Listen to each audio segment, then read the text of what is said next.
Short game wise, yes, I can. Long game wise, no. No, I have not. He's talking the long game. They played the long game. They gotta play the long game. They're experienced and they played the long game. No, you're talking the long game. They're experienced and they played the long game. Very nice. Long game is back. Hey, everybody. Long Game Podcast is back. Case, we just wrapped up a great interview with Jon Sherman. What did you think? What did you think of hanging out with Jon? He's great. His book's awesome. The 4 Foundations of Golf. If you don't have it, I've been putting sticky notes into it, like I'm taking a medical exam or something. Great. He's a different kind of coach where he's not a swing coach. He's not going to get into the technical stuff. It's more of the course management, expectations management, a lot of stuff that myself and a lot of amateur golfers can use. So great interview. What do you think? I thought it was awesome. I've been a fan of Jon's for a while. I read his book last year. I've been following him on Twitter. As you and me have made more progress with the show, I've just started messing around on Twitter, and I occasionally will click on someone's profile and I'll see that they follow me for whatever reason. And I've been DMing Jon for, I don't know, a couple months now. And then the other day or a couple weeks ago, I was like, let's see if he'll come on the pod. And he said yes, which is awesome. He gave us an hour. Really interesting stuff, just talking about his approach to golf and strategy, and just has me excited about this podcast, about who we might be able to get on and other great conversations. So after that, we're gonna make picks for this week for the waste management, and then we're gonna play our interview with Jon. But real quick, what's your reaction to this Wyndham Clark 3-day shortened? You hate it? It's a big week. Hey, let's just say this now. Big weekend for LIV Golf. No football, no PGA Tour on a Sunday. Neiman 59, Sergio Rahm. This is a big weekend. LIV Golf is coming. Are you mad about this ending to this tournament? And what else could it have done? It is what it is. Yeah, I'll try to give my take on how things have transpired here with the tour the last 4 days without the cloud over this that I had a lot of bets that did not include Wyndham Clark, and I was very eager for a 4th round conclusion of this event. So that's on me. Aside from that, I think it's a joke.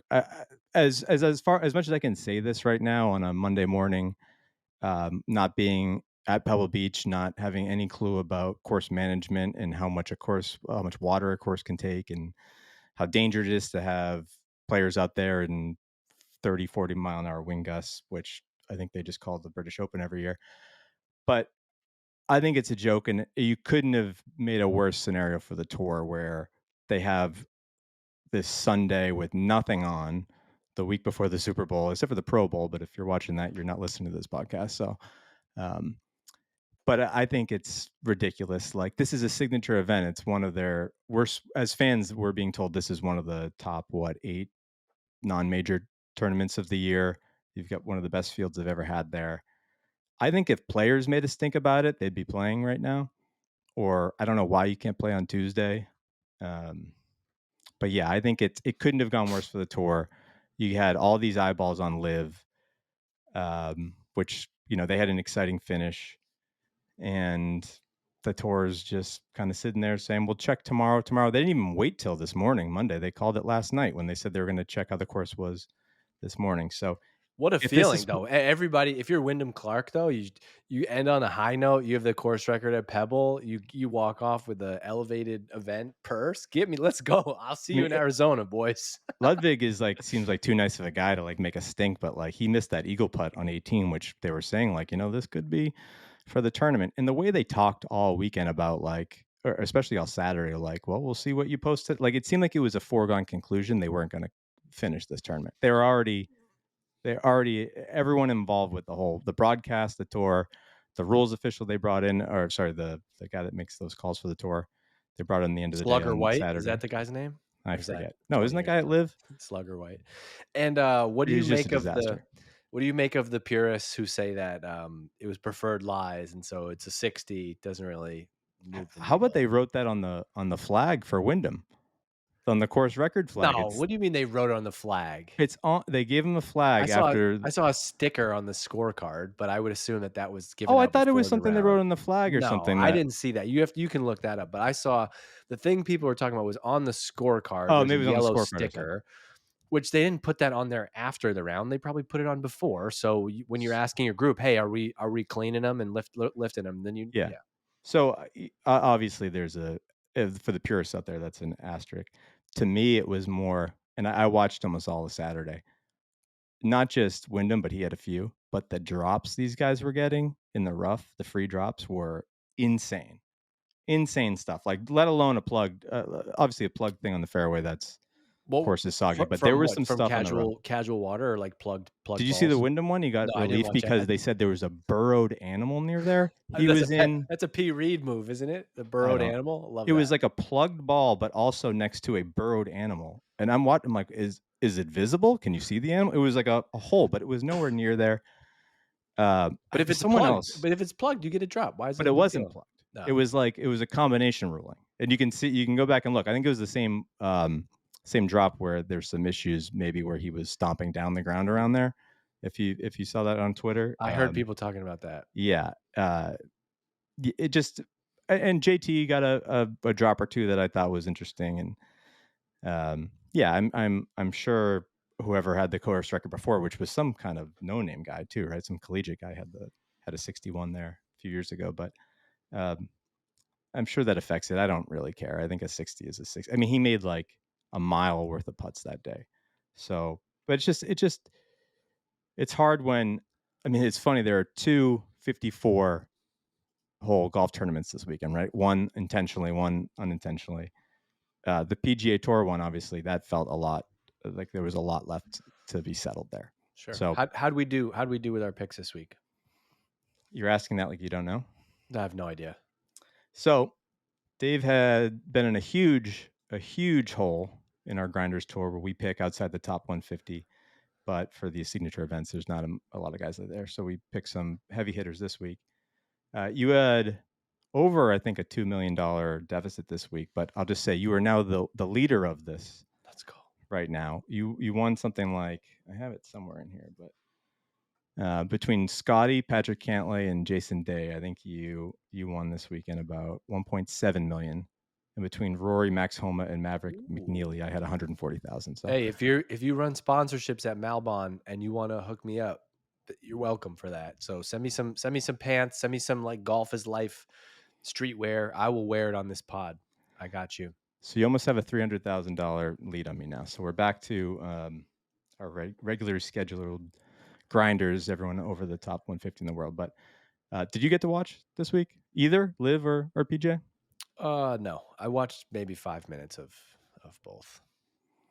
Well, and, it's funny. It's funny that nobody on either tour knows how to take a drop anymore, which is incredible. Most people I play with, I don't know how to take a drop.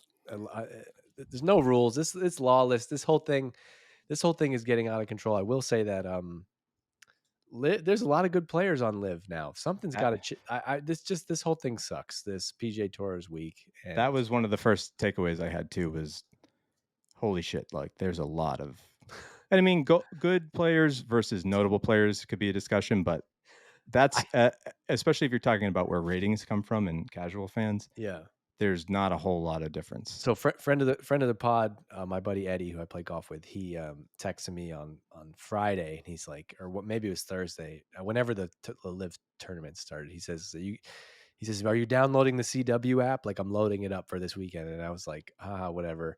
And then I go to my YouTube TV, and I'm sitting here at my computer, and I throw on YouTube TV on yesterday or Saturday, and it's on. I'm like, oh, right. Baby, I got this included. And I flip on. You didn't even know you have the CW. Watching, you posted this amazing thing on Instagram where Jon Rahm's putting. There's just like 2 people in like bathing suits standing on the sideline. But it just is still hilarious to me. I'm watching it, and like Jon Rahm's teeing, and it's like, there's just like house music playing in the background. I'm like, come on, this is incredible. I tell you, everyone's complaining about the team aspect of it, because I think a lot of people got exposed to it this weekend for the first time. The team aspect, I mean, it doesn't bother me. I've always said, like, I don't understand why the Olympics doesn't do the team thing, where like the team aspect really only moves the needle for me if it's a country thing. So if you get the Ryder Cup or, US versus Europe or President's Cup, I love, or the Olympics, which only does individual medalist wins the gold, silver, and bronze. They don't do a team thing in the Olympics, which I think they should be. So I'm all for team stuff, but I don't care about it in something like this. I'm not sure the players do either. Or But like, I like team if they play together, like if it's 2-on-2 or 4-ball right, or like totally. that's cool. Ryder But like Cup, the Olympics, yeah. aggregate, these 4 people are on a team, and the aggregate of their score is a team win. It's those are to me those But are 4 things happening completely separately. The thing that I have the biggest problem with the format, which I don't know, maybe people talked about it, but I was shocked that it's not like it was the biggest thing for me is these guys all finish on different holes. So you have this tournament that comes down to the last hole, and you're looking on the scoreboard just naturally, like what hole are these people on? And all they have is this thing at the top that says holes remaining. But the different, like, how are you supposed to keep track of? There's a lot of people bunched in that leaderboard within a stroke. Like, I don't know the Myoga course, whatever. Like, I don't know it's a par 3 versus a 5 where a guy has an opportunity to eagle this hole or that. It's so hard to get kind of a context on where the tournament is itself, just watching casually. Now, I didn't have the volume all the way up. I was multitasking, but to me, that's golf. Like, I want it on where I can look and in a half second do the math on like where things are, where they stand. Yeah. It was really hard to figure out where people are finishing in the shotgun start kind of thing. I think I was reading this in a book. Maybe it was in the PGL. Or was that what? Yeah, that league The that they first one? the first one they almost created. It was supposed to be shotgun start, but then like on the last day of the tournament, they do tee times because there's a flow to a, and I didn't think of this until the book. There's a flow to a golf course, right? In architect, like totally. there's a thing. So I totally can relate to that. And like fans, how are the fans supposed to know where to go? Or the fan in this case, that the 2 fans in bikinis on the beach. But like how are you supposed to build drama if someone's finishing on one hole and the other? Now, I don't know enough about LIV to know if they try to stack the guys close to each other near each other, so they're kind of condensed. But something I want to do with you really quick about LIV before we get into picks. I have right here, I just went through my wallet. I have $100 cash, and I'm willing to send it to you, Dave, if you can answer this trivia question correctly. I need you to maybe back away a little bit because I trust you that you're not going to Google this, but I don't fully. There are 13 LIV golf teams. If you can name more than half, I'll send you $100. I'm going to give you a second. I'll pull it up. But do you think you could name more than 6 team names? Let's try. I'm going to be a stickler too. Ready? Some puns and stuff. Go ahead. Crushers. All right. I'm not going to make you do the Jeopardy thing where you say what is, or in this case, do the golf club or whatever it is after. But Crushers. It's funny on this list, they all say the name and then GC for golf club. And then for Crushers, it says CG. I'm assuming that's another LIV misprint, but go ahead. All right. You got one. Is that one? Mm-hmm. Smash. Yep. Cleeks. Yep. Legion 13. Mm-hmm. High Flyers. 5. You need 2 more. The 4 Aces, or is it Aces? 4 Aces. What's your final answer? 4 Aces. Okay. You need 1 more. Fuck. 3, 2. Did I say High Flyers already? I think you did.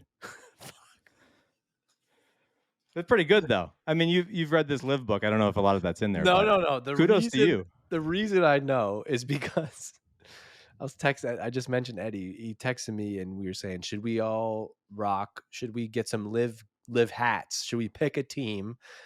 And I happen to look, and you got to say, like, they kind of had the Crushers is a skull logo. It's kind of a cool hat. And so I happen to look, but no, that's it. 6. Do you think you'll ever, or what's the first year you'll see someone wearing a LIV Golf shirt or hat, just like a team hat? What year would that be?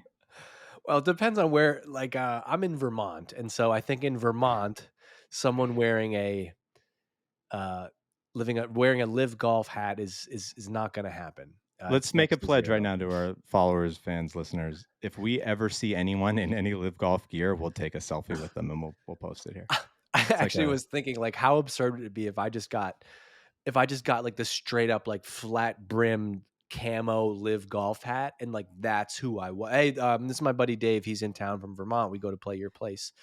I'm walking the Live Golf hat. No, not a specific team. I'm just a fan of the league in general. Yeah. It's almost as weird as we talked about wearing like a manufacturer hat, like a Callaway hat, right? It's No, which is there's some. I thought we said that's fine. Don't go all fried egg on me now. Yeah, no. I think that's fine. I can see why when you really think about it, it could be weird, right? Like it's just it's a piece of equipment. Sure. I mean, it's kind of gotten bigger in the golf world, but specifically these Live Golf team stuff. If you're like a fan of a team, because these have no affiliation to regions or I don't know, except for I guess you could make the case for ROM, and I don't know. It's just make the case. Like it what really disappointed me most watching it was it just reaffirmed that like I'll watch any golf. If the PGA Tour is gonna drag their feet on whatever, I know it was probably hard to play yesterday, but Dude, I'm a sicko. I'm watching Bryson and Sergio play a 9-hole match with one club on YouTube. Of course I'm going to watch if the golf is on TV.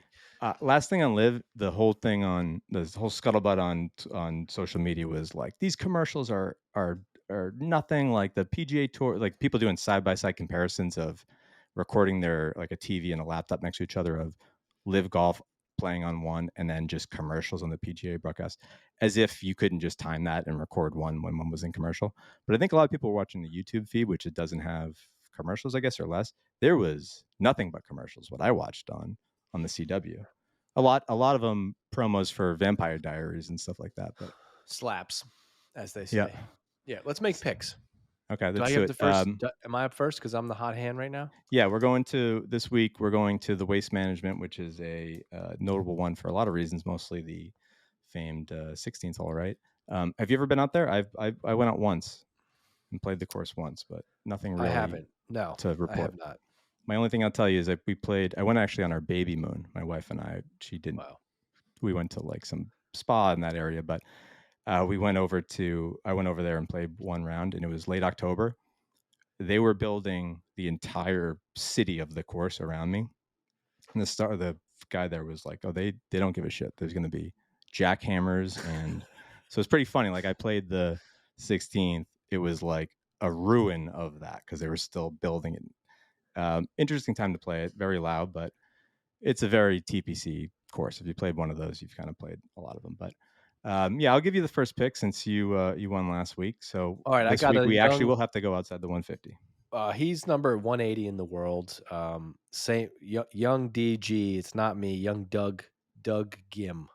Doug Gim. What do you know about Doug Gim? Tell me. Just got a feeling. Like I don't know. That's all I could say. I like him. I like his name. I like his whole aura. All right. And what number is he in the world? Doesn't matter. Just over 150. All right. Shout out Doug Gim. I'm going to go. I tell you, there's slim pickings this week. And I once again, this was my downfall last week, but I pulled up our friends at datagolf.com and doing some course experience work. This is such a front runner tournament. If you look at the top 15 from last year, it's like the top 13, 12 guys in the world. So these 150 plus guys are going to be hard to come by. But I'm going to go with, this might shock you, but I think Waste Management. Who do you think? You're going to take Joel Damon, aren't you? No, I'm going Charlie Hoffman, who rocks the Waste Management. Right. Now, he hasn't played well in a while. I think he had a good end of the season. But this is the tournament. I mean, he is like their ambassador, right? I think he's still with them. 300th in the world. Yeah, he sure is. But this is I think it's a home event for him just because he's been sponsored by these people for so long. I assume he's still sponsored by them. But this is also the tournament 2 years ago where he had a freak out. He had to take a drop, and his drop rolled into the water, and he freaked out. And he was like a president of the Players Council or something there, in a position where you shouldn't be, screaming at your tour, and said this is why people want to go to that Saudi league. So he's got some fans to win back over there this week. Probably a long shot, but might as well. I'm also going to go with my guy Peter Malnati, who I took a few weeks ago. Didn't do well for me, but the stories coming out of the SSG announcement call last week were that he followed Tiger on the call. And golf is all about confidence. So if Peter Malnati is following Tiger Woods on a call to all of the PGA Players Association, he's got to be riding sky high. So I'm going to say Peter Malnati is going to show up this week. He's a really thoughtful guy. They had him on No Laying Up a couple like once or twice because he's on the board last year, and I was like, he won me over. So yeah, I respect that. I respect that pick. You get 2 picks unless you think Doug Gim is good for you and you're good with just one guy. I'll take Doug Gim and Sahith Theegala if you'll give me that. Sahith's pretty good. I don't think he's 150 plus. He's ninth in the world right now. I like Carson Young. Yeah. Just because he's on my screen right now. I like. Yeah, Carson not sure. Young. I almost picked him too. I'm not sure he's ever played at this tournament or this course before. He's close enough to Cam Young, so I like that. Yep. And then I'm gonna take. Just feels like a Kevin Streelman type of weekend, you know. I like that. So those are my grinders picks, but I will say I am a big Sahith fan. I wish he won this tournament 2 years ago. Obviously, this was a big drama in the Netflix series. I'd love to see somebody like him get a dub this week. I should be around. I should have some time to watch the golf. I'd love to see something like that. Maybe they'll play all 72 holes this weekend. Yeah, I hope so. What do you got, desert Case? there? And just to piggyback on that, yeah, that's the best Full Swing episode for me, season 1, when he breaks down with his parents, and you just don't see professional athletes. I got a little misty. Yeah, I mean that if that didn't win you over, I think you got a lot of fans. And it shows the value of that show too, how you can shine a light on these guys that people may not know as much. And the guy's dad is maybe the best character on tour. We should get his dad on this podcast. Because he loves to talk about his son, and I would love to talk to him. You find his Hotmail address, and I'm happy to reach out. You got it. All right, my last pick. I'm going through a bunch of guys here, but I'm just going to throw out a ridiculous one. I'm going to go with Zach Johnson. And he's in this field because of a career money exemption.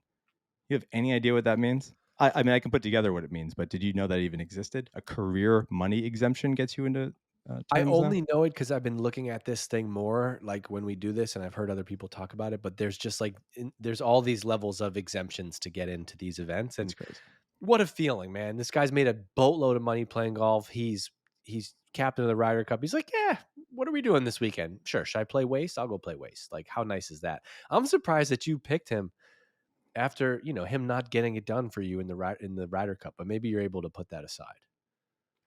Yeah, I didn't think about that till you just said it. And now it brought back all sorts of bad memories. So yeah, I'm not going to change it, but he's been getting a lot of shit for getting into some tournaments that maybe people think he shouldn't be in. So every once in a while, you'll just see Zach Johnson pop up on a leaderboard and like, oh, wow, Zach Johnson. So these stadium courses, I feel like, are gettable. Someone can have a big day. So I got Hoffman, Malnati, Zach Johnson. You've got Doug Gim, friend of the program, Carson Young, and Kevin Streelman. You got it. And Sahith. By the way, before we get into this interview with Jon Sherman, and we got to go, looking at listener trends for the past couple months, we have doubled our listeners every month, November, December, January. So if you're listening to this right now, tell a friend about the Long Game Pod. This is only the beginning. Send it to a friend, hit follow on Spotify, Apple Podcasts, wherever you are. But we got a great interview for you right now with Jon Sherman, Practical Golf on Twitter. I hope you have a great week wherever you're listening to this. Enjoy our conversation with Jon.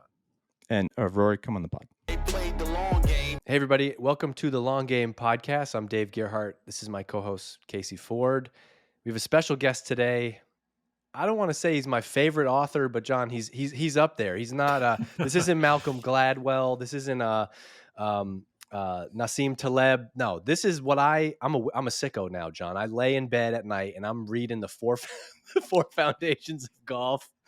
I was on a golf trip last year with a bunch of my buddies in Myrtle Beach, and I'm like laying in bed at 2 a.m. I couldn't go to sleep, and they're like, "What are you reading?" I'm like, "Oh, I'm reading this book." Real quick, I'll tell you, Dave. Look at this thing. I've been walking around my house with this, my wife's like, "Are you studying for something like some test?" Like, kind of. Well, it's Kind of. perfect because I think the motto of this podcast is dress for the job you want, not the job that you currently have. So anyway, Jon is Jon Sherman. He's at Practical Golf on Twitter. He runs the popular golf improvement site Practical Golf. He hosts the Sweet Spot podcast, and he's the author of The 4 Foundations of Golf. He was crazy enough to write another book, which we'll talk about at some point. I've got Oh, I'm look starting at to that. doing a little. Have you been Studying. studying? Was that an early Well, copy? What is that? I'm looking for mistakes and I'm beating myself up. That's what that is. All right, so we're gonna talk. I want to talk about your writing process. We do a little bit more than just talk about golf here, but I've been following Jon for a bit. Crushed the book last summer. Casey and I start looking at this podcast. Hey, who could we have on that's interesting? It's funny how this works. I click on Twitter.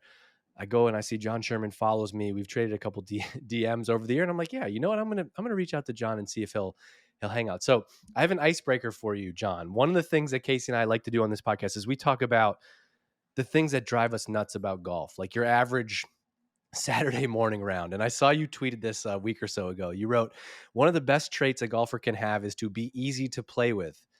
Something Casey and I talk about all the time. So Jon, what does that mean? What is it? How do you articulate? What does it mean to be easy to play with? Well, I know this intimately because I wasn't easy to play with for a long time, I think. I think there's a number of things that go into it, but the way I like to think about it is that, golf is an individual sport or game, but it's also a shared experience, which is awesome.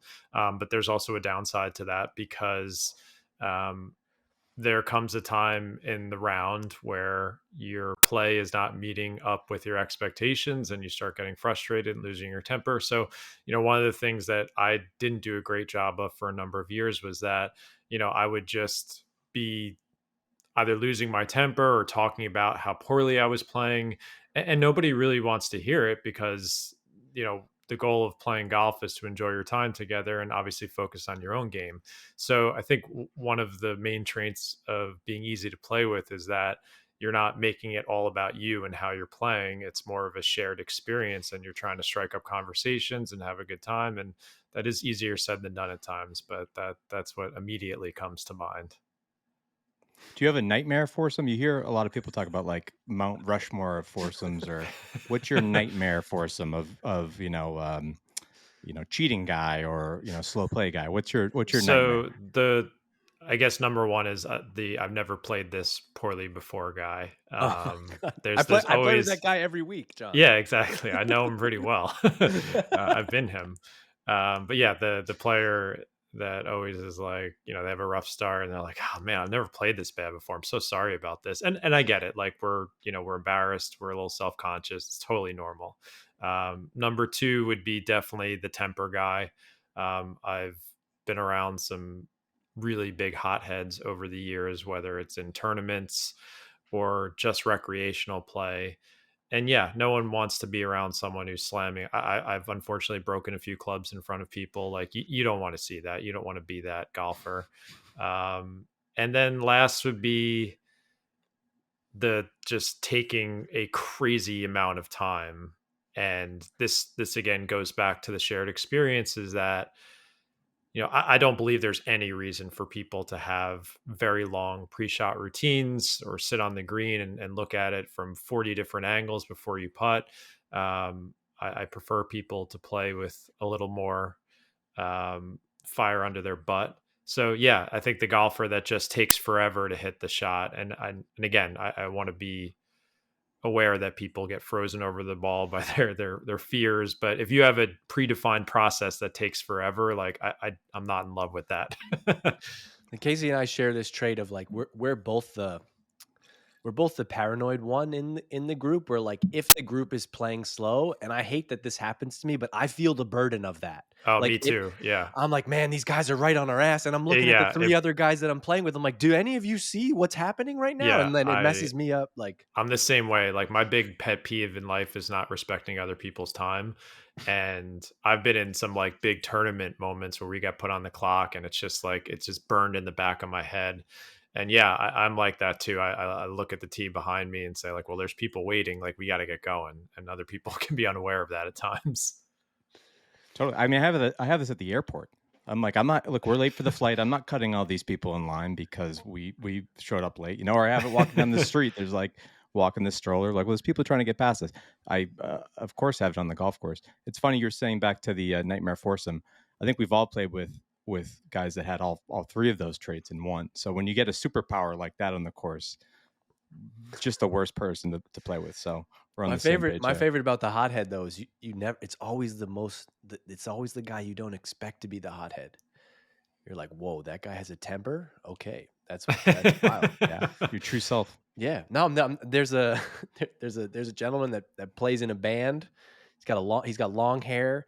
It looks very mild mannered, and they do a bunch of kids concerts around the town. And my wife and I see them, and I point him out, and I say, "You see that guy? He's an absolute psycho on the golf course." My wife is like, "No way." I'm like, "Oh yeah, the bass player over there, that's him. That's him." It's like all your deepest psychology comes out on the golf course. Yeah, for sure. But I think you've talked about this either in Twitter or on in your books and everything. But there's something to be like, nobody is paying attention, and this is something I've taken a long time to realize, and I still realize this, but like, nobody cares about you and we're all focused on our own games. Can you talk about that a bit? Just like your observation? I think people care when you make them care, like all those examples we just gave. Like that's when people start paying attention to you, when you're becoming a distraction to their game.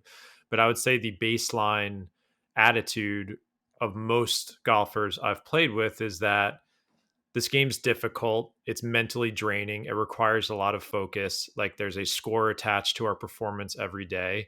And most of our attention is on ourselves and what we're doing. And everything else is kind of like this foggy thing in the background. But again, if you start throwing clubs or you're taking 3 minutes before you hit a shot, well, then that fog starts disappearing and I'm noticing what you're doing. But what I try and talk about in the 4 foundations and even my new book in a competitive context is that, this is mostly, I don't want to say selfish in a bad way, but this is a selfish game. It's not a team game. This is an individual game. And I think what I try and do is free people up is that, whatever you're worried about, whatever you're embarrassed about, others have the same moments, have been through it. I don't care what level you play at, you made a fool out of yourself. And I think you can free yourself up when you really embrace the fact that no one is paying attention to you as much as you think they are. And you just kind of have to go about your business, have fun, and kind of accept all these outcomes. But if you add that other element where it's like, oh, I'm so embarrassed, I'm playing poorly in front of this group I've never met before, or they're good friends, well, that makes it harder to perform well. And like, you're just adding another enemy against yourself, so to speak. Hey, Case, John said that it's not a team sport. Obviously, he wasn't plugged into LIV Mayakoba yesterday because we were watching Legion 13 all day. Anyway, before we get super deep into the golf stuff, can you set some context, John, about your background? You're a high level competitive player. I don't know if I feel like you're in the plus 2, 3-ish handicap. I've seen you qualified for the US Mid-Am with a cool little 68. Just give some context for like the history of your game and your playing ability now, and then we're going to get into some other stuff. Yeah, I mean, long story short, I got obsessed with golf when Tiger got big, when he won the Masters when I was like 12 or 13. And, I was a decent junior player. I wasn't a standout, probably like a 3, 4, 5 handicap at my best. Was a captain of a mediocre high school varsity team. Was kind of a mess competitively. I walked onto a Division III team in college, played one tournament that I was forced, my coach was forced to play me. Somehow I came in second, and that was the end of my college career. So I didn't have, my first act of golf was that I think I had some good abilities and I worked hard at it, but I didn't really connect all of the dots and reach my potential. And then when I came back to the game, I struggled a bit in my 20s because I lived in New York City and couldn't play much. But when I had children and moved out of the city and became, a more avid golfer again, I started to unwind a lot of my mistakes. And that became, the beginning of my website, Practical Golf, my earliest blog posts in 2015. So long story short, the last decade, like I've played a ton of tournaments and I've gotten to where I've been +1, +2 handicap. I've won a few club championships at this point. I've done well in a lot of, what I would call elite amateur events in our area. And unfortunately, this year or last year, I think my crowning achievement was winning the medalist at a U.S. Mid-Am qualifier and getting to the big show. So yeah, I'm not a standout. I'm not someone who had like extraordinary talent. In my new book, I kind of write that I fought and clawed my way to this level of performance. If you saw me play, nothing would blow you away. But I just kind of consider myself like a normal guy who was always on the outside looking in, and I figured some stuff out, and I'm trying to help other people along the way. I love that. So Lou Stagner, who you have a relationship with, you will follow on Twitter. He posted a video of your swing like in December. And Wow, that killed me. I know. I couldn't even. I can't. I couldn't. I wasn't stand paying that. attention to when he asked me. He's like, "Do you mind if I do this?" And then I didn't realize he was going to say it was me too. And I was just like, "Oh God!" I was like, "I don't want to deal with this." But it's so funny, and I become a little reply guy in there on Twitter, and I commented, "Oh, I love this game where all the 15s tell the +2 that he's an eight, you know, like." But I do think there is something there in that, like you got to learn how to score, you got to learn how to play. In the era of YouTube golf, I was actually just texting, and I have a story for you about my path in golf, but I was texting with a guy my coach, who I get instruction from. I sent him something on YouTube, and he said, "Stop." He said, "Stop sending me YouTube." Like, I'm guilty of this in the biggest way, which is like in the era of YouTube golf and Instagram and social media, it is, it's very easy to lust after like the perfect swing, the perfect mechanics, when what I like about the stuff that you write about is you talk about the importance of having the right mechanics and having a fundamentally sound golf swing. But, the four foundations that you talk about are expectation management, strategy, practice, and a sharp mental game. And I think that's a cool pocket of golf that until I started following your stuff, I didn't really have a great resource around. Yeah, I think there's playing skills and then there's swing skills. And we're very forward on our podcast, and I work with Adam Young a lot in our books, is that a lot of people look at us and are like, oh, those guys are against technical work and all that stuff. And no, I'm totally forgetting swing lessons. I love it. But when I came into the golf world, I thought that, yeah, there was nobody talking about these playing skills. And I knew that if you focus too much on the swing and obsess about it, like there's a diminishing return that happens. Like that actually can make you worse. Knowledge is not always a good thing with the golf swing. And I just felt like all these other, topics there was stuff that really good players had figured out and that they knew about. But I think the rest of golfers just hadn't thought about it, or they didn't focus on it. So I was like, well, let me shed some light on these playing skills. And that took me a long time to get noticed for that, many years. And fortunately, when the book came out and I kind of put it all together, people were like, oh, yeah, this makes sense. And I'm not the only one talking about it either. I think there's other people doing it now. So, yeah, I think, you want to work on your swing. You want to get the technical parts in a functional position and impact throughout the swing. But you also need to pair that with these playing skills, which are quite important to scoring as well. Talk a little bit about, and you put it first in your book and all the chapters of the four foundations, is expectation management, which to me is, I think, one of the biggest things, especially for someone newer to the game. I have a lot of friends that picked up the game 3, 4, 5 years ago, and they struggle with this specifically. And it's something I try to echo to them, which is, if you can't put in the time, you shouldn't expect to be an incredible golfer. So talk a little bit about expectation management, how you came to that philosophy too. Wait, and let me add something, because we told this story on last week's pod related to the new golfer. I told Casey this story about how I played in a tournament last summer. I just played in the 4-day tournament. I played like shit. I didn't want to go play. I signed up for this thing on Monday morning. I made myself go, didn't warm up, didn't hit balls, got to the first tee, something I never do, like 2 minutes before my tee time. And I went out and I had 6 birdies, 6 bogeys, and I shot my first like even par round in a competitive tournament.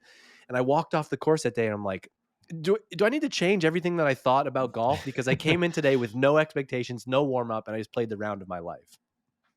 Yeah, I think golf, it's so interesting to me because I've paid attention for a really long time to people, how they behave on the course. And, golf attracts a lot of people who are successful in other walks of life. And then they get to golf and it's like, well, everything that made them successful elsewhere is not working in golf. It's not always like, well, if I do X, I get Y. It's not as straightforward. And I think that's what really frustrates some people. But yeah, there's a lot of different ways I try and help people with their expectation management, because I always say that if you don't get this part of the game right, you're not going to have fun. You're not going to get better.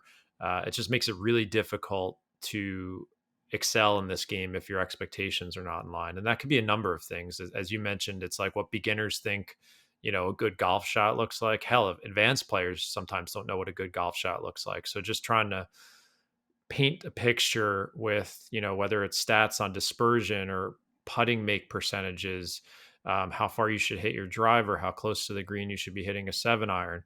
When people see these things and these benchmarks for different handicap levels, they're like, well, wait a second. I'm actually a lot better than I thought I was. And with that, your reactions on the course are different and you have a new mindset. So I think, one of the best pieces of feedback I've gotten from the book over and over again is that the first section gave them a different mindset as they approached the game. And they're like, I'm playing better just because I'm not as hard on myself. I'm having more fun. And I always say, like, your best golf comes when you kind of let go versus trying to force it, which Dave, you mentioned that tournament where you showed up on a Monday, not expecting much. You just kind of like let it happen. And you weren't, trying to force the issue. And that's difficult to get into that headspace. That requires, a lot of experience. And you never really conquer that part of the game. But that's what I find fascinating about golf. It's this like constant, it never ends. Like, I have to work on it myself. It's this constant process of matching up the inputs, how much time and effort, your current skill level versus like what you expect to get from a performance perspective. And that equation like never gets solved completely. You have to keep working on it. How do you approach something like that with like a big tournament that's been your goal? Like you want to qualify for the Mid-Am. You ended up winning that event. You're a medalist in that event. Like, how do you take both sides of that? Because there's a balance of like, there's that great clip with Tiger and Annika's son this year, and he's like, I'm so nervous, and Tiger was like, you should be. That means you care. Yeah, but you can't care too much. So the night before that event or that day, how do you not put so much pressure on yourself? What's the mindset you try to get in? So the one thing I'm trying to hammer home in this new book is experience. Competitive golf is different. It's not the same. It might look the same, but you don't feel the same. And the only way I was able to walk into that qualifier completely at peace with whatever was going to happen and not nervous was that I had done it a lot of times beforehand. I've put myself through, a lot of qualifiers, matches, club competitions since, 2015. So me showing up to a USGA qualifier or even another big qualifier in our area, it's not that new or different for me. So my brain's not looking at this like, oh, what do you need to do differently? It's like, I've done this before. I'm going to go through my process, as cliched as that sound, and I'm just going to do it.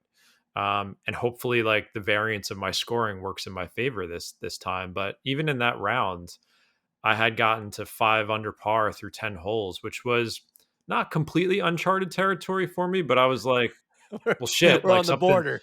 Yeah, on the border of we're blackout territory. if that happened 5 or 6 years ago, I don't think I would have been able, like, I would have like passed out. And that's me right now. I'm like, oh my God, I'm blacking out right now. But I leaned on the experience and I'm like, you know what? This is fun. Like, this is why you've done all of this, like to put yourself in this position.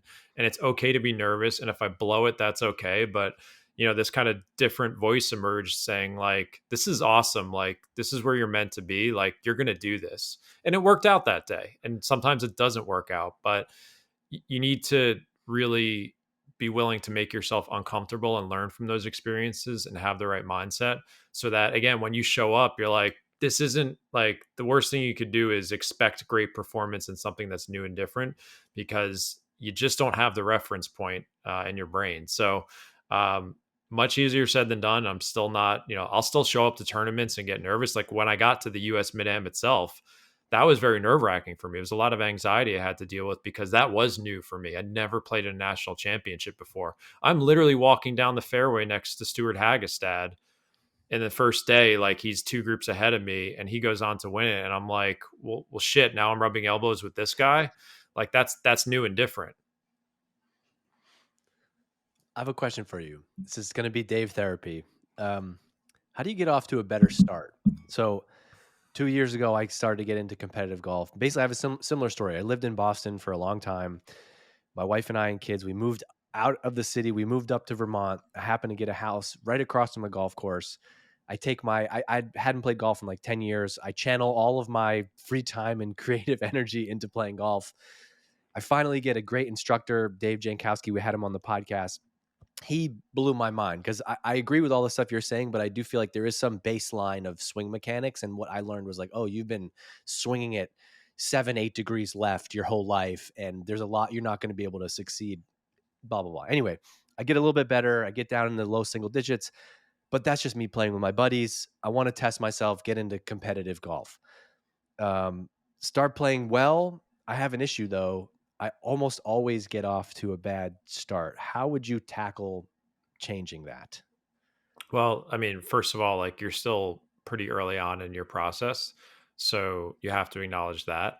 I think one mistake a lot of players make if they're hitting balls before their round, they use this as kind of like a litmus test on how they're going to play that day. And, whether they're striking it really well, then they're like, well, great, this is going to be a good day. Or let's say they're shanking a few and they're nervous. So like, well, then they walk up to the first tee with this defeatist attitude. Um, I've learned to become more embracing of the word neutral. I think there's a lot of people in sports psychology and other walks of performance advice that use this word more often. And I like it a lot for golf is that, I do my best to step up to the first tee with neutral expectations in terms of my performance. Of course, I want to play well. That's inherent. Like I want to play well. I want to shoot the best score possible.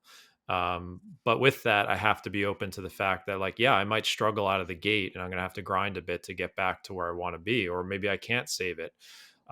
So I will hammer the experience thing over and over again because it is so important. Yeah. But I think, a lot of players can get flustered by how they warm up and use that as kind of like a litmus test on how they're going to play that day. I don't know if you make that mistake, but I've seen that a lot. Actually, and one thing you talk about in your book that's been a game changer for me is just being more intentional about those range sessions before a round. Sure. I now try to go, which is super smart. And I want to say this because people might be listening. I would just kind of go through the bag and I'd be like, all right, this is what we got today. Right. And we've all had the range sessions where you hit it great and you play terrible and the other way around. But I like the thing that you talk about where you basically go and you kind of play the first couple holes or play the front 9 or as many holes as you can get to there on the range. And so then I show up on the first tee and I've kind of hit a variation of my clubs and not putting so much pressure on how things are coming off. I really enjoyed that piece of advice. Yeah, I mean, there's a lot of stuff you can do. First of all, like if you need to do homework on the course beforehand, like kind of making decisions on shots, as many shots as possible off the tee. So you're just kind of like reciting the game plan when you tee off, having a familiar warm up routine when you get to the course. There's a lot of stuff that I do. It's not superstitious, but it's just little things I would do on the day of a tournament that I'm like, again, signaling to my brain, like, you've done this before. This is nothing new or different. Like, you're just going to do the same thing you've done over and over again. So that could be like the way you warm up, whether it's a dynamic warm up, how you go through your bag, getting the speed of the greens, whatever it is that you can hang your hat on. But I think the best opportunity you can give yourself to have a good start is to, again, being like comfortable in that moment. And that doesn't guarantee that you're going to like be 2 under par through 6 holes. It just gives you an opportunity to access your skill more often because you're not like coming out of the gate. I think a lot of more inexperienced players are like, well, if I don't get a good start on the first 5 holes, then like, I'm not going to do it today. And that becomes like this kind of self-fulfilling prophecy. Whereas like, I've had some of my best outcomes after shaky starts. And then, somewhere on the back 9, I got hot. You just don't know what's going to happen, and you have to be open to possibilities. Totally. And do you find that reading the book? I texted Dave this earlier. It was funny how much I felt I related to kind of your origin story with this stuff, where say captain of a mediocre varsity golf team, struggled to enjoy the game because of kind of an obsession with scores, and I abruptly quit for college and then came back later with a different mindset. But um, I find that I always play much better in match play situations, and I think a lot of that has to do with just I'm not focused on my score. Like I can afford to have a 7 or 8 out there, and the day's not over. My whatever ideal round I had in my head, I don't have to worry about that. So do you find that your foundations of golf or just the principles you play with change a little bit, or with match play versus stroke play? I I try not to make a differentiation internally to what format I'm playing. Um, I think there's players who can do that, but I think they're more rare. I think, someone like Tiger comes to mind where he's just like, I'm going to pummel you today, and there's Right. nothing you could do about it. Yeah. Like, I've seen some players I've come across who have like that moxie and that confidence. Like, and maybe I have it like relative to certain like areas, like if I'm playing in a more controlled environment, but I'm not going to step up. Like when I got to the US Mid, I'm like, go to my caddy. I'm like, there's some dudes here who are teeing it up saying like, good luck playing me later this week. Like I'm going to make it in match play. And when you play me, like, good luck to you. Like, do you know how much confidence and skill that requires?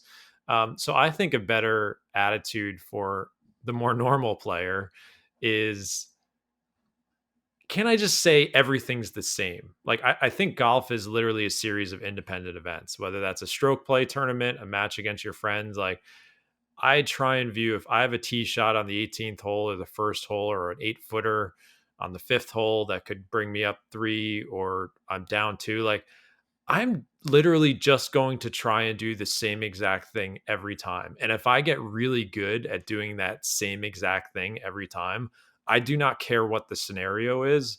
I like my chances. Versus if I think there's a special button I have to press, if we're like, oh, we're playing a team Nassau and we're pressing, it's like, okay, time to make some birdies. It's like that button doesn't exist for me. Like I can't start making like 3 birdies in a row. And if I try to, like, then I'm going to start making some bad decisions strategically. Mentally, I'm not going to be in the right mindset. And I think most golfers would be best served that way. Because again, I don't think most of us have the ability to just all of a sudden like manifest these shots or this mindset. And I think it's kind of like you're doing more harm than good thinking you need to constantly change based on the scenario. Yeah, any good round that I've had, that's what I'm getting addicted to in golf now. I love the meditative state of literally one shot when you're locked in, and it's so hard to do, It is. even for us amateur golfers. Like I think this is what's one thing that's so wildly underrated about people who don't think golf is a sport, and you watch these guys on tour, like the mental grind of Thursday through Sunday is nuts. And when I'm in it, you almost black out for 4.5 hours because you're like every shot, you're just focused, you're going through the process, and there is something there's something that happens in the chemical there's something that happens with your brain, and all the great players have talked about this. I read that book, Be a Player, by Vision 54. I forget the name, what the names of those women are, but basically, like, there's a mental connection that you create when you visualize the shot. And if I don't go through that process for 2 seconds and I just have a brain fart, I'm like, oh my gosh, I just blew that ball out of bounds. And I know exactly why. It wasn't a mechanical thing. Like I didn't go through my process for 1 minute. So it's good to hear you say that because it's something that everybody can just rely on. And just as an outlet, this is a fun game. This is a hobby, an activity. I love the meditative part of like forcing yourself to focus one shot at a time. Yeah, I think it's funny. I was just writing about this in the new book, is that it's kind of sad to admit this, but you're pretty active on Twitter, Dave, and you do a great job on there. And I think the toll of running an online business for me is that, you know, I've lost a lot of my attention span, like being on social media. And I know others have too, as like the people who consume the content. Um, and I find like golf, especially competitive golf, I tell my wife sometimes, I'm like, this is like my time to actually get so deeply focused on a singular thing. And you describe that meditative state that, like, I'm trying to figure out how to do this outside of golf more often. It's like, that's why I think this game is so special and fun, is because in the world we live in, and like our attention spans are literally being destroyed and competed for by like very big entities that are powerful. The game, if you put your phone away, allows you to get in this state that is like so refreshing to me. And I look forward to it now that I can get inside this little bubble inside of this box. And it's just very comfortable and it's nice to be there. So yeah, it's kind of like an escape as well. And I really kind of cherish that more than ever. Well, Casey and I talked about this when we started this podcast. It's just like there is something about just being at this point in our life, mid to late 30s, right, where I found myself kind of just, and especially with work, like I've built, similar to you, right, built an online business. Like everything that I do happens digitally somewhere. My kids come in, they just see me sitting here and they're like, that doesn't work. I don't know if he does. And there's something about having that analog hobby, and I just to be out there in nature, not on your phone, locked in on something. That's just shooting a good score or not. I think, like, let's get back to like, what if I told you that you could have a 4.5 hour, sometimes 5 or more, walk in nature on this like amazing landscape? You talk about this in your book, and I try this sometimes, either if I'm playing bad or I just take a minute to just like look around. And I'm in Vermont. There's mountains. It's just beautiful up here.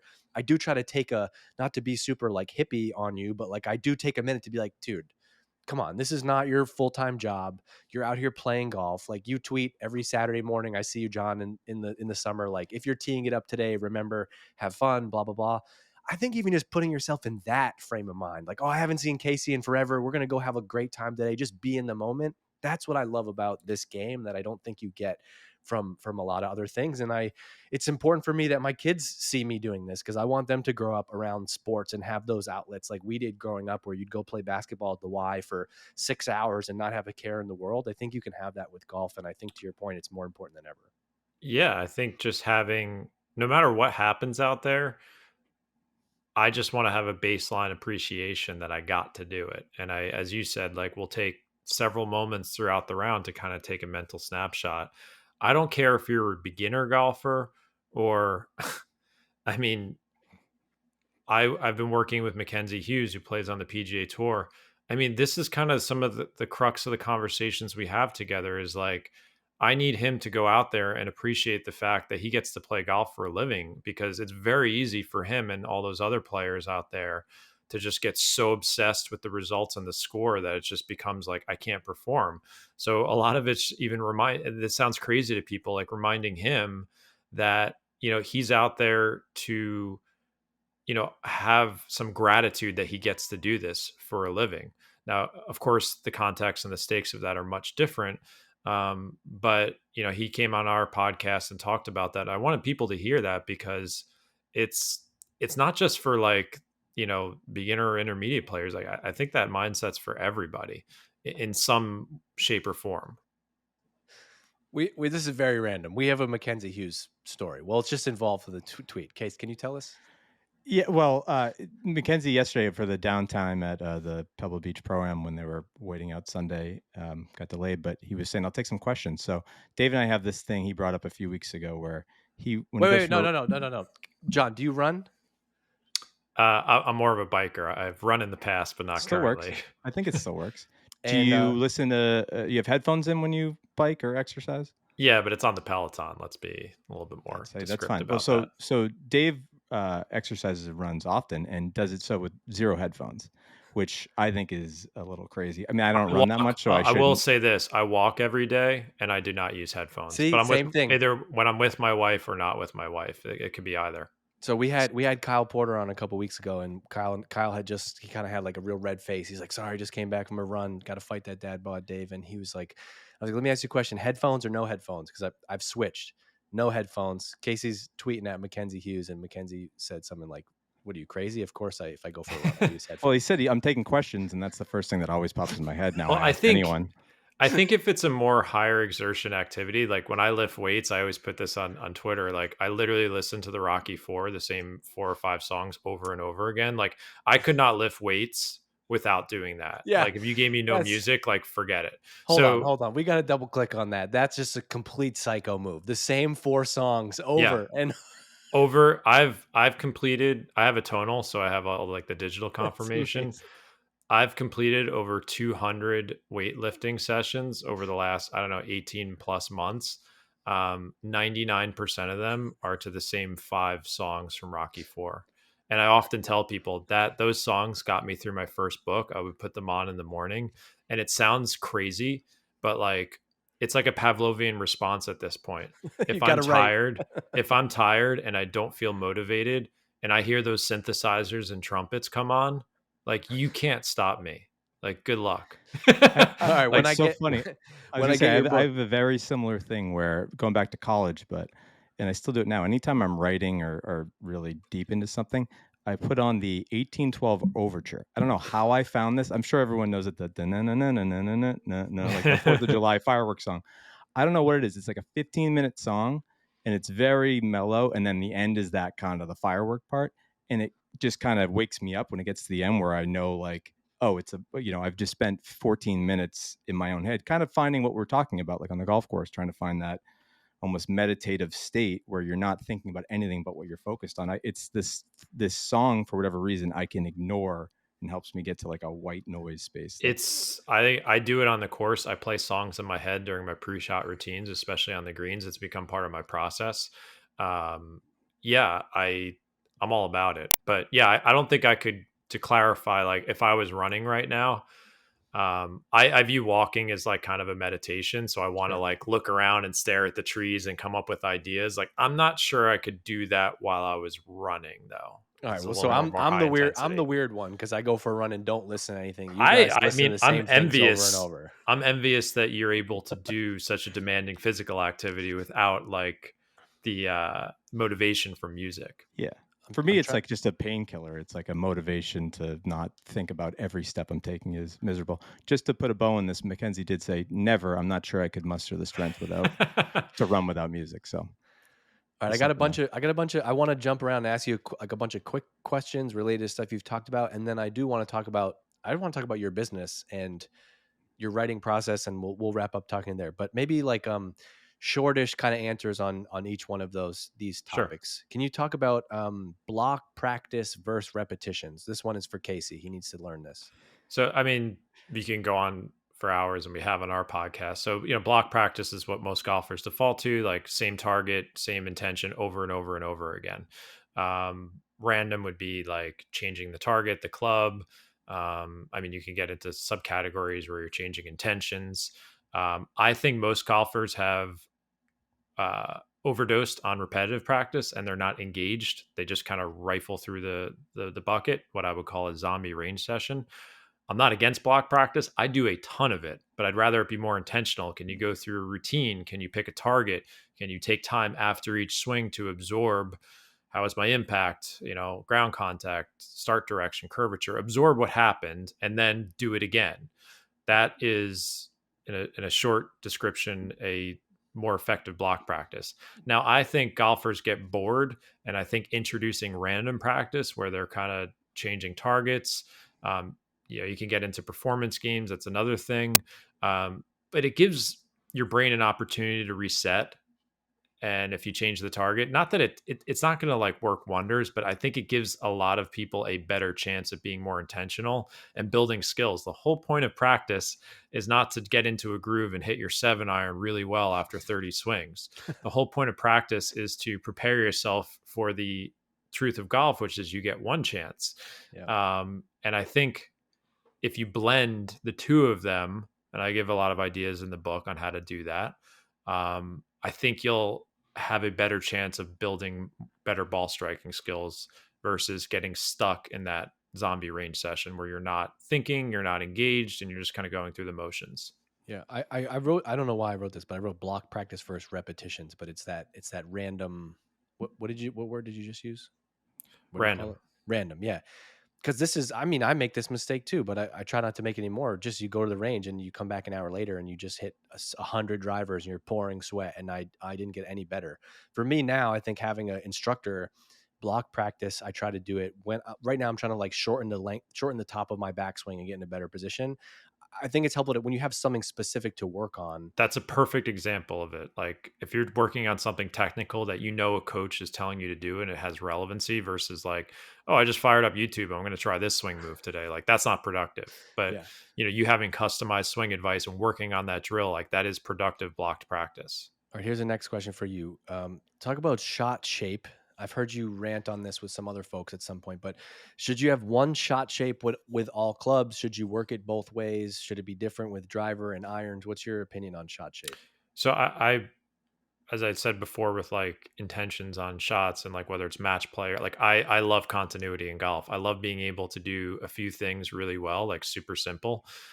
So yeah, I prefer, if you want to play a fade with your driver and a draw with your irons, like that's cool with me. Like the answer to the question is choose the shot shape that gives you the tightest dispersion, the best chance of hitting it well. Like if you're trying to play a draw and a fade, I guarantee you one of them is going to introduce more double crosses where you just like you're setting up for a fade and you just blow it 50 yards left. What Or do you vice see? What do you versa. see most of the high level tour guys do? Do they all play one? Obviously, they can work it both ways, but do they try to play one shot shape?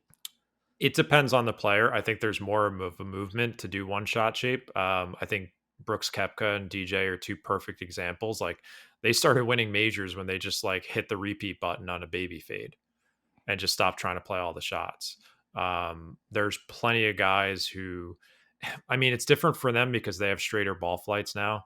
So like someone like Mackenzie, for example, like his path is very neutral. So like, yeah, if he's got the club face closed a little bit or open a little bit, it might be a baby draw or baby, fade. So it's not that different, but he prefers to play a fade. Like that's his kind of like swing DNA. So outside of them, like if they're thinking that way, you're talking about the 15 handicap, get really good at one thing. You don't need to. I don't work the ball in both directions. I mean, I'm a more of a draw player, and I've kind of straightened my ball flight out. I don't intentionally try and hit fades ever, unless like there's a tree in the way, and I really think I can bend it around there if there's enough space. That's 1 out of 1,000 times, maybe. I'm stepping up with the same intention pretty much on every swing, and that's where I think most golfers can play their best. So I'm not a fan of trying to work it both ways. But again, if you have a better shot shape with your driver and it's different than your irons, like go for it. Just do some testing. You can use launch monitors. You can track stuff on the course. Try and settle on the shape that gives you the best chance of less double crosses and tightening your dispersion. Like it is, I believe it's that simple. Resisting the pin is a universal concept that can help all golfers. I love this one. I try to do it, but I'm a sucker and I'm competitive, so I can't talk about this concept. Yeah, I think you want to shoot lower scores, you got to hit more greens or give yourself more easy chip and pitch shots. And a lot of that happens if people are just defaulting to the pin as their target. So if it's tucked left, tuck right on the front of the green, they're just shifting their target too far away from where it should be, and they're short-siding themselves a lot. They're just not giving themselves enough opportunity to get the ball on the putting surface. So I give a pretty basic strategy to most players with the approach game. Like as you get further away from the hole, 100 yards and out, just kind of playing to that 2/3 back of the green and more to the meat or center of it. Like that strategy has saved many, many golfers a lot of strokes. I think when you get better and you're, let's say, a better tournament player, like, yeah, you could start adjusting targets closer to the pin. But again, it's not directly at it unless it makes sense strategically. Like Decade from Scott Fawcett is a wonderful system for more advanced players on how to pick better targets.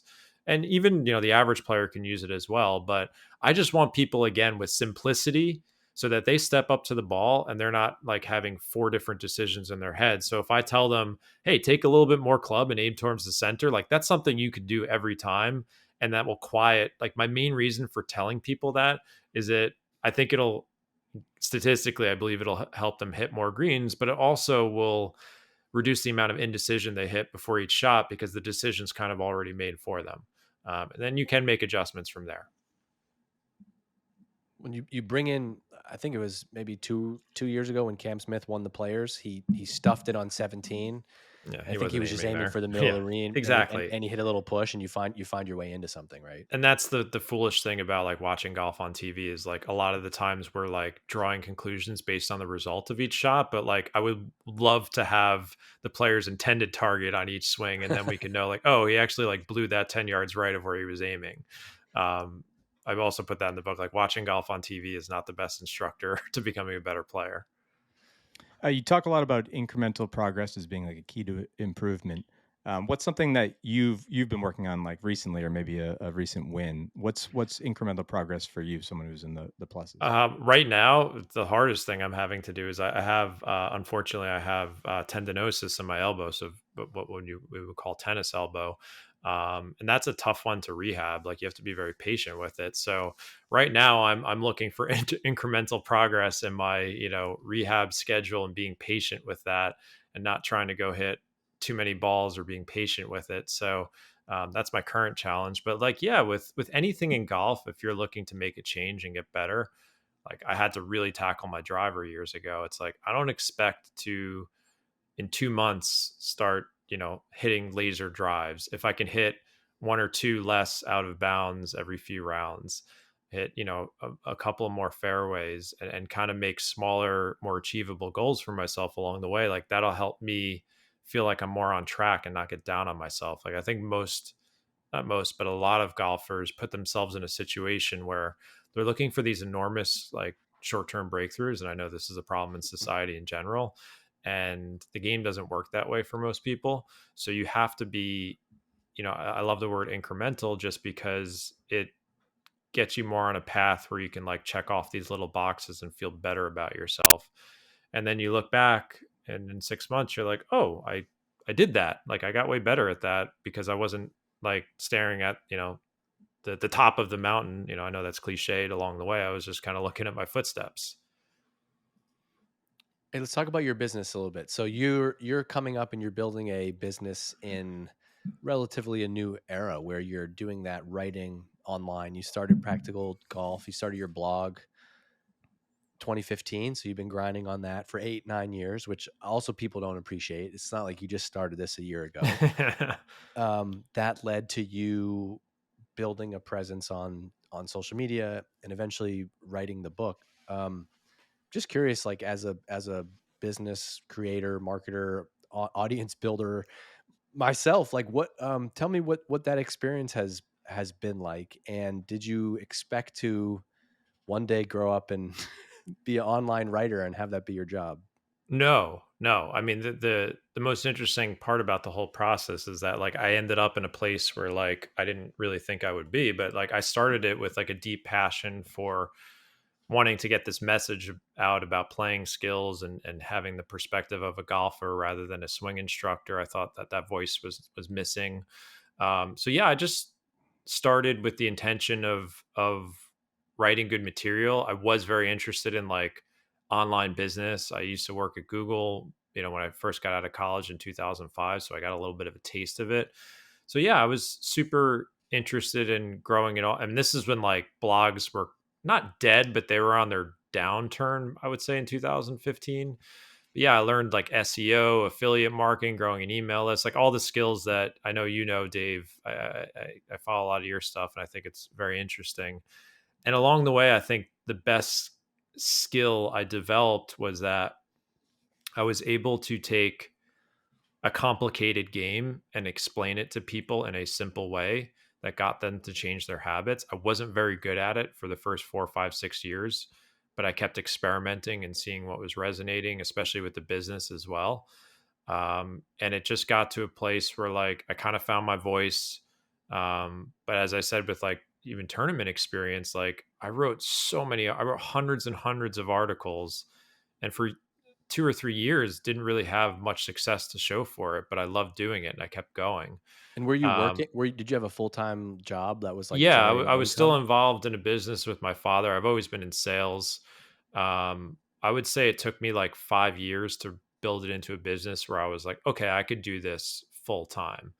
And it, how I was making money changed a lot. Even to the point where when I released the 4 Foundations of Golf, which was really a culmination of like everything I had done from 2015, that when I put it together in one package and, I did self-publish it and I saw the response, I was like, it just totally changed my mind on like what my business was going to be and what I had to offer the golf world in the future. So, the one thing I've learned is that like nothing stays the same. Um, I kind of doubled down on what I noticed what was working and what I had, I thought I had a competitive advantage. Really, writing books is really hard. Writing is really hard. So I thought like I have some type of advantage there. And I do other stuff. I do podcasting and other things, but like I just noticed I'm like, what can I have the biggest impact with and like turn my attention there? So like, yeah, I think I'm gonna keep writing books and do everything else I do. But What's cool now is you have an audience, and so there's like this really powerful. You have the feedback loop, and so basically, like when you go to write a book, you're never like you're not going to be like, oh, what should I write about, right? If you're constantly writing articles for your website, sending it, you have a big newsletter list, almost 50,000 subscribers. You have amazing engagement on Twitter. You can share like a thought that goes goes viral or gets a great response in your niche, and you're like, oh, this is interesting, people really like when I talk about this topic.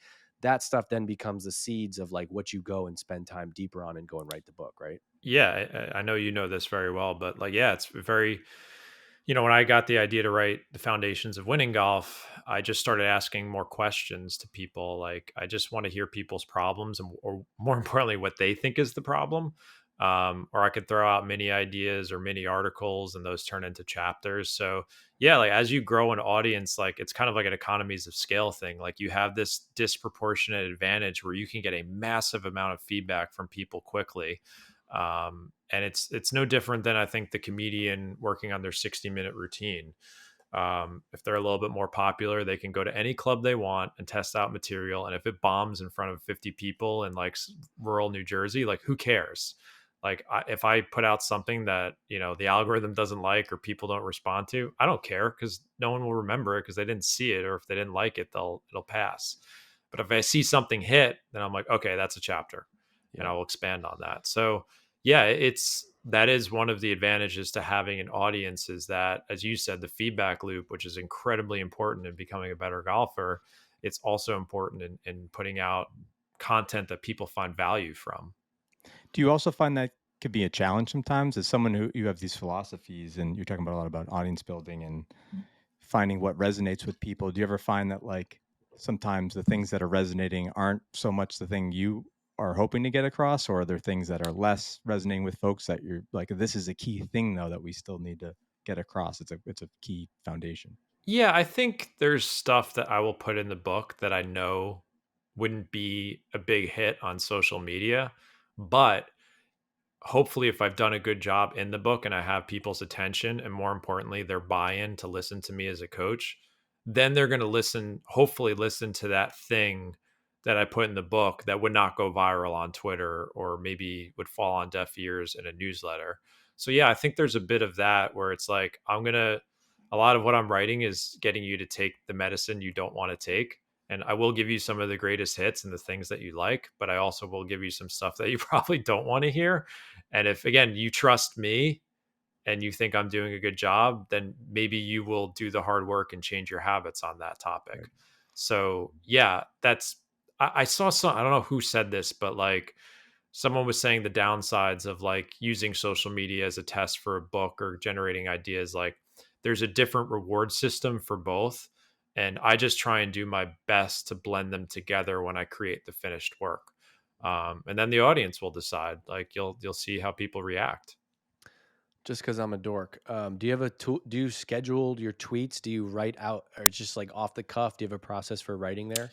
So I've experimented with both, and I've been fortunate enough to like connect with some other like bigger creators over the years who we've kind of talked about this.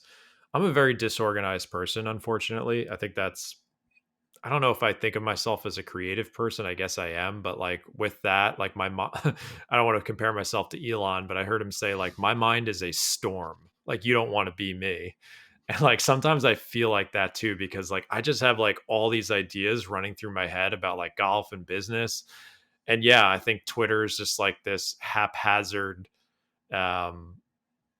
me ejecting the ones that I think are best. But yeah, I don't use tools. I'm kind of I'm more disciplined than I used to be. Like I only want to do maybe 1, 2, 3 good thoughts a day at most. Like I used to just do stream of consciousness stuff and it got me nowhere. Mm-hmm. So I'm more disciplined, but I'm still not completely organized, if that makes sense. I wouldn't have guessed that. You're very organized and methodical in your writing. So what? Oh, I'm a mess. Like it's the only way I can write a book is if I say like, you're going to do this, like it's going to be really shitty for 4 or 6 months, whatever it takes you, or over 2 years for the first one. And like, you're just going to get up every morning and do this. And that's what I have to do to myself to make it happen. And if I don't do that, like it's a blend of internal and external goals. I talk about that in the new book. If I don't do that, like I will not get it done. Like I can be lazy, I can be disorganized. And if you think looking at me from the outside that I have all my shit together, like I absolutely do not. I want to make that very clear. That's all Case, before you knew the anything you wanna- 1812 overture thing, though. That's Yeah, the Rocky going to IV. change your Like life. I have to listen to Rocky IV over and over Yeah. again to work I'm out. Like, going what to does try that. What does You're gonna that tell try you that. about me? Case, you got any parting words before we let John off? Yeah, the hook? just I will say I would put myself in the category of a creative person. With that comes the storm and all the disorganization you're saying. But once in a while, something will come across where I'm like, God damn, I wish I had wrote that, or I wish I had come up with that. Your thing on the war against double bogeys is one of my favorite things I've ever read, because it's like it was exactly the thing that I needed to comprehend until I took kind of the next step in my game. You talk about Thank that you. real quick and just how you came up with that, and thank you. Just thank you And for thank saying you. that. It's always interesting to hear that, because I think that's what coaching is in a nutshell. Like just finding different ways to say the same thing. And sometimes the way you say it will change someone's behavior and buy-in. It could be a few words. It's crazy how that happens. But yeah, I figured out what a lot of people figured out about in golf was the way to get better was to reduce the big mistakes. It wasn't hitting more pins and tapping birdies. It was removing oh shit shots. So I knew when I first started, like, that's why no one paid attention to what I did for a long time, because I was saying the boring stuff. I'm like, oh, you got to punch out of the trees. Like, you got to aim to the bigger part of the green. Like, you have to take your medicine. Everyone's like, well, that's not fun. I'm like, well, if you want to lower your handicap, that's what you have to do. So like my rallying call became like, we have to fight the war on double bogeys. Like that is the only way, like me, you, and everyone else is going to get better, is by removing the bigger mistakes, because they bleed your score so much faster than a birdie restores it. Like birdies are not, like, most golfers will not make more than half a birdie a round. But they will make a ton of doubles, triples, and quads, and getting those off the scorecard is how you turn a 95 into an 85 or an 85 into a 78. So yeah, I think that became my rallying call, because it's just the truth. Like there's no other way to say it. And I knew I sacrificed probably having a much bigger audience if I hadn't gone for maybe some of the more sexier stuff. But that was always like my DNA as a golfer. I'm like, how can I fight against the worst parts of myself and the worst decisions and losing my temper and get rid of these bigger scores? And like, that's kind of like the genesis of everything I've done.